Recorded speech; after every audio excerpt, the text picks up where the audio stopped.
Tennis star Novak Djokovic loses Australia visa appeal. A last-minute court effort to keep Novak Djokovic in the nation failed, and the Serbian tennis star faces deportation from Australia. After the government took away the player's visa because he hadn't been vaccinated, the tennis star tried to get it back. The judges didn't believe him. His chances of winning a record 21st Grand Slam and defending his Australian Open championship have been dashed as a result of this move. In spite of his disappointment, Novak Djokovic said he appreciated the decision, which was made only hours before the start of his first match. As the verdict was read aloud outside the courthouse, his followers went quiet. For one admirer, the 34-year-old singer's absence from Melbourne this summer would be a void.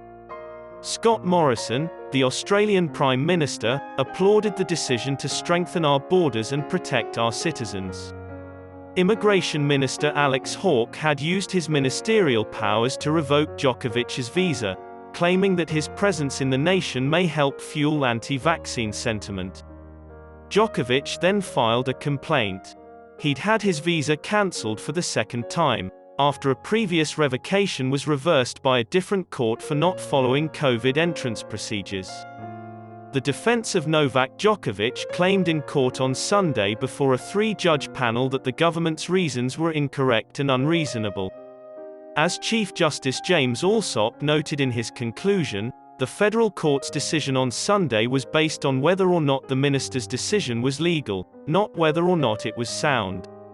In the following days, he added, the full explanation for the decision would be made public. The decision on Djokovic's Australian visa was finalized on Sunday, after a 10-day ordeal. There has been a lot of public anger in Australia because the player tried to enter the country without being vaccinated. The federal government has made it clear that no one is above the law in dealing with the epidemic, and that everyone must abide by the rigorous regulations in place.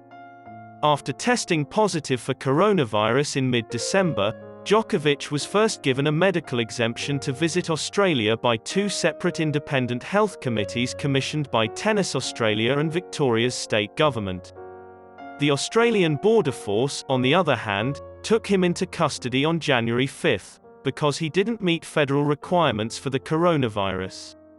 In the end, a court ruled in his favor, but the government intervened again last Friday to cancel the visa.